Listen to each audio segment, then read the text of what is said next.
A poesia é uma voz de fazer nascimentos. É assim que o poeta do Mato Grosso do Sul, Manuel de Barros, definia a escrita literária poética. É como se fosse uma maneira, como se fosse uma nova lupa para olhar o mundo e ver de um jeito diferente.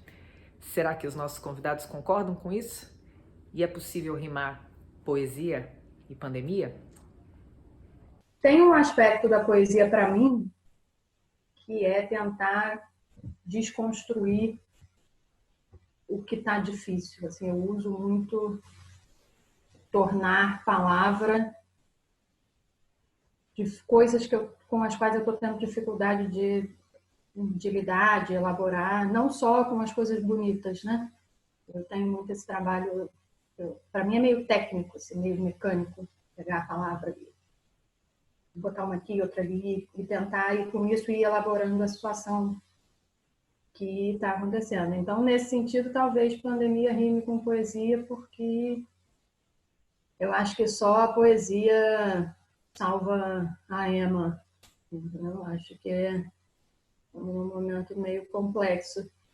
Que talvez poesia seja tão fútil, né? Seja a última coisa da lista, quando você pensa em tudo isso, mas que, ao mesmo tempo, eu não sei se de repente é justamente por isso que é a única coisa, que é minha total forma de sobreviver, assim. Minha escrita está totalmente travada agora, está começando a voltar, então travou completamente. Eu não sei, eu num determinado momento da quarentena me dei conta de que eu escrevo muito em movimento, né? Os textos vão começando a se elaborar em movimento. E eu só me dei conta disso quando eu já estava não sei quanto tempo de quarentena, muito em casa e agoniada, porque eu não conseguia escrever nada, de nada mesmo. E um dia saí, fui ver meus pais, né, que estão morando, estavam na ocasião morando a umas 3, 4 quadras, eu fui lá. E no trajeto, rapidinho, até lá, eu falei, olha, começou alguma coisa a fazer sentido. Falei, gente, era isso, era o movimento. Então eu me dei conta, eu nunca tinha pensado nisso, mas boa parte da minha escrita se faz com o caminhar, com o movimento. Sabe quando você sai de casa por uns dias e vai para um hotel, mesmo começo de férias, ou vai para a casa de uma pessoa que você não conhece, e nos primeiros dias você não consegue ir ao banheiro, você fica entupido. E aí, como as circunstâncias, né, nesse caso, vão se acumulando, os movimentos peristálticos exigem uma hora você destrava. Aqui eu acho que está acontecendo mais ou menos a mesma coisa. Só que, paradoxalmente, você não está fora de casa, você está dentro de casa. Só que dentro de casa, numa situação completamente nova e completamente incômoda. Como se você estivesse numa situação absolutamente estranha. Então, existe esse estranhamento e aí não sai. A produção não acontece. Porque justamente no que a gente sai de casa e vê uma árvore de verdade, e ver gente de verdade com máscara no queixo, e ver coisas acontecendo, o gatilho dispara. Eu escrevo muito sobre memória também, mas nem a memória está vindo. Quer dizer, assim, nem, porque falta o gatilho para isso. Engraçado que o horror permite ainda assim haver beleza. E eu escrevo sempre demais. Eu sempre escrevo, eu escrevo de forma muito ativa, muito convicta. Eu estou sempre escrevendo. E o primeiro poema que eu escrevi foi justamente a possibilidade de pegar o meu caderno. Porque eu tenho um caderno que eu uso sempre para escrever no ônibus, na rua. E quando eu voltei para casa, eu fiquei neurótico com a ideia de que o caderno poderia estar contaminado. O caderno de poemas poderia estar contaminado com o vírus. E eu fiquei com o caderno jogado dentro de casa durante 2 meses para ver se o vírus morria lá. Né? E eu acabei escrevendo um poema sobre isso. De alguma forma, sempre alguma coisa acontece. Eu tenho me perguntado muito isso, se é um momento bom para criar ou não. Em relação à pandemia, rimar com poesia, como diz o Miyakoto, concordo. E acho que isso é bom e ruim. Tem o bom desse momento poético, que é o momento do tempo suspenso, né? A gente está isolado, literalmente isolado, e isso causa mais uma introspecção necessária para a criação, a reflexão, aquele momento de conexão com você mesmo, e E isso tudo é muito propício para ideias e reflexões e descobertas e jogos poéticos da palavra, enfim. Porém, o mundo lá fora está muito feio. E acho que poetas, escritores, artistas, de modo geral, são muito sensíveis a isso, né? A gente não consegue, nem deveria, eu acho, se fechar para o que está acontecendo lá fora e não considerar isso e viver no nosso paraíso particular interno, que seria muito bom, mas eu, pelo menos, não consigo fazer isso, acho que vocês também não. Então, isso trava mesmo, em algum aspecto, literalmente, como já falaram aí, é uma trava de conseguir, como a Débora falou, de conseguir ler ou de se concentrar para fazer um trabalho, que seja um trabalho criativo, um trabalho até mais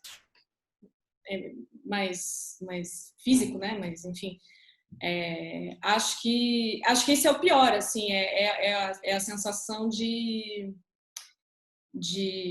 não conseguir se concentrar mesmo para fazer um trabalho que demanda muito esforço mental, não é aquele momento da inspiração, vou escrever aqui um belíssimo poema, é um trabalho com as palavras, né? E tem caos nas palavras. As palavras, para mim, também são o lugar do caos. Não sei se é porque eu penso muito em palavras e aí as palavras também a cabeça toda caótica e aí tá tudo meio aqui, mas eu associo as palavras ao caos, sim. Eu acho que talvez por isso fazer poético esteja, para mim, sempre nesse limiar. Assim, ele não é o que organiza, mas ele está nesse lugar de tentar seguir, apesar da desorganização. Durante um tempo da minha quarentena, eu tô muito avessa, muito conteúdo de fora, então eu comecei a achar muito assoberbante acompanhar todas as lives e ler todos os textos. Falei, não, peraí, eu acho que eu preciso fazer nada. E aí, nesse fazer nada, tem um tempo poético. Nesse fazer nada, tem uma coisa que há muito tempo você não se dava conta de quanto, né, de um olhar para aquele ângulo. Uma foto que eu até botei no Instagram e a Débora hoje viu constelação, né? Um raio de sol no negócio. São coisas que você não olharia no seu tempo normal. E talvez isso seja um tempo, um olhar poético. Mas é um viés dentro de um monte de coisa. E não tem sido produtivo poeticamente para mim de jeito nenhum. Eu não tenho absolutamente a chave do que detona e do que cala a minha escrita. Não tenho a menor ideia. Não tenho mesmo. Assim, já tentei entender e assim, o que faz com que de repente venha uma coisa na minha cabeça ou enxergue alguma coisa e fale assim, isso dá. Assim, o que eu sei é que assim, eu só escrevo quando realmente não consigo evitar, vamos dizer assim. Quando a coisa vem num nível e que eu vou ficar inquieto, eu fico inquieto até botar no papel. O problema do confinamento é a morte do acaso, sabe? Tudo agora acontece de uma forma contínua e esperada.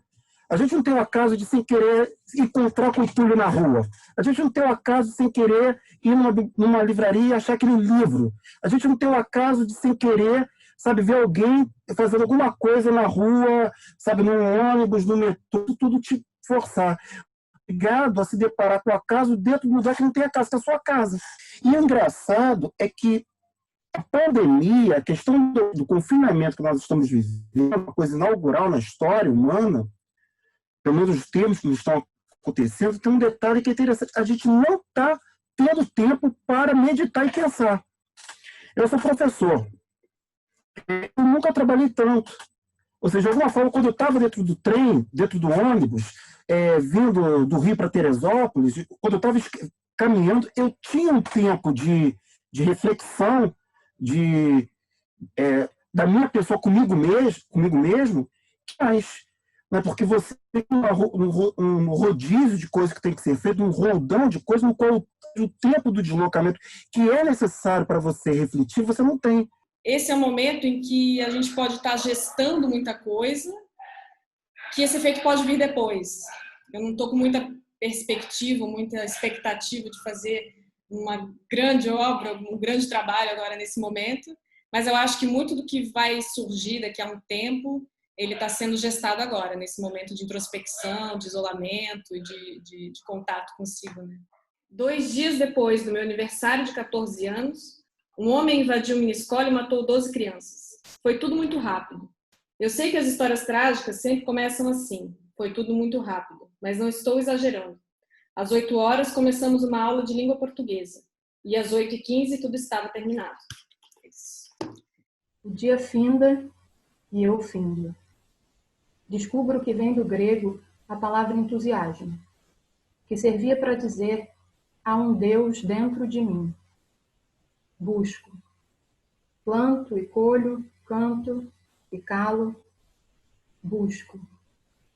Meus olhos confirmam a nova folha da orquídea, o mel no pote de água, as formigas se afogando, o dia ficando escuro, a noite um clarão horrendo. Já dizia a lei do karma, que dizem, descobriu Newton. Toda ação acompanha a reação correspondente, em igual intensidade, mas em sentido contrário. Acabará isso tudo antes de começar de novo? São 5 horas e você não veio. As notícias incisivas, o café cheio, o mundo inteiro afogando em superlativos a minha dor minúscula. São 5 horas. Sábado de um mês borrado, num ano que derrapou do calendário. Você não veio. Eu fecho os olhos um instante e nada perturba a fronteira do poema. Acendo decidido um cigarro. São 5 horas, sábado. Você nem por um segundo sequer pensou em vir. Num labirinto de espelhos, não se diferencia parede de caminho. Num labirinto de espelhos, não se diferencia reflexo de si mesmo. Num labirinto de espelhos, seu próprio retrato pode ser passagem. Num labirinto de espelhos, atirar na imagem pode ser suicídio. Surites. Há trabalho de sobra em tempos de Covid. Dar um abraço apertado em Laika, a cachorra, pegar sol na janela do apartamento, ver se tem febre, mesmo sem motivo. Há tempo, inclusive, de ensaiar, à maneira dos céticos, alguns surites. Porque são 752 grãos num saco de feijão e 923 no de arroz? Pois só você não sacou que o confinamento é também um surite. Porque junto à pergunta sobre quando se tira a máscara, soma-se quando devemos sair, contar os mortos e chorar pelos vivos. Porque uma coisa que ninguém fala é que serão muitos quartos vazios, vento batendo na janela sem despertar ninguém. Aí, nesse momento, vai precisar de força, agir como sua mãe, numa mistura de Cartola e Nelson Rodrigues. Mandar a dor para as cucuias como um Buda tupiniquim. E para você, qual o papel que a poesia, que a escrita poética cumpre na sua vida bem nesse momento?